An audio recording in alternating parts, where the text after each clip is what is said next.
Dos 365 dias do ano, um deveria ser celebrado por todo mundo e todo mundo mesmo, 10 de dezembro. Nesse dia, países assinaram durante uma Assembleia da ONU a Declaração Universal dos Direitos Humanos, que estabelece direitos a todas as pessoas sem nenhuma distinção. Era 1948 e o mundo ainda refletia sobre as atrocidades da Segunda Guerra Mundial e do Holocausto, que matou 6 milhões de judeus. O documento era uma resposta a tudo isso e também representa um marco para a história da humanidade.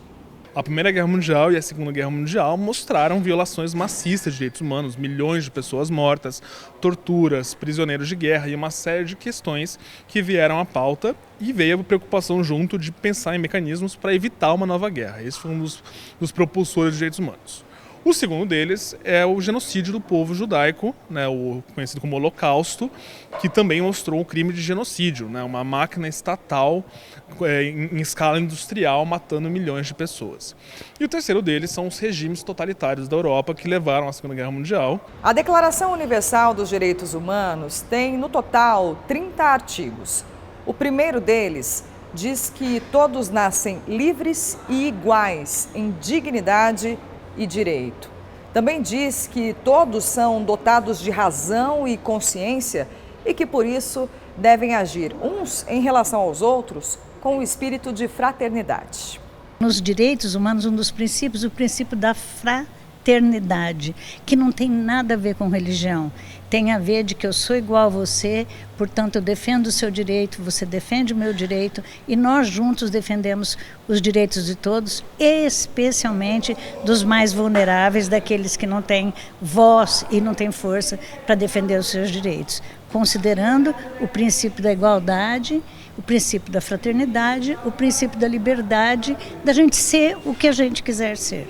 O documento é um reconhecimento de que a dignidade é inerente ao ser humano e que, independente de gênero, raça, religião ou posicionamento político, todos têm capacidade para gozar os direitos e liberdades estabelecidas na Declaração, como deixa claro o segundo artigo. A Declaração também reconhece a democracia como direito. O inciso 3 do artigo 21 diz: a vontade do povo será a base da autoridade do governo. Essa vontade será expressa em eleições periódicas e legítimas, por sufrágio universal, por voto secreto ou processo equivalente que assegure a liberdade de voto. Na prática, esses direitos são respeitados a partir do momento em que as regras dos países são criadas com base na Declaração. No Brasil, a Constituição de 1988 é inspirada nos 30 artigos do Tratado Internacional. Aqui no Brasil nós temos aí várias conquistas, baseado na concepção dos direitos humanos, como a Constituição de 1988, o voto, o voto obrigatório, o voto da mulher está dentro dessa questão dos direitos humanos. Então, acho que essa é um momento importante de reflexão. Apesar de a declaração representar um avanço, o mundo ainda assiste violações de direitos. Vitor esteve na Ucrânia em junho desse ano. O país foi invadido no início de 2022 por tropas russas. E o conflito deixa claro os diferentes entendimentos sobre direitos humanos. Você tem ali um conflito com um país que a própria ONU reconhece que tem déficit de respeito aos direitos humanos. A ONU ela faz uma análise de países mundo afora para ver até que ponto esse país respeita ou não os direitos humanos.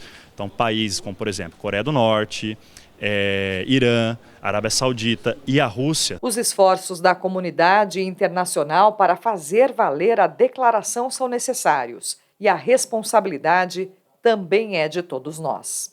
A partir desse momento passa a ser obrigação de todo mundo cumprir. Os governos têm obrigação, a Câmara Municipal tem obrigação de cumprir, eu como pessoa, o chefe, o patrão, a mãe, o pai, o vizinho, todos nós temos obrigação de cumprir.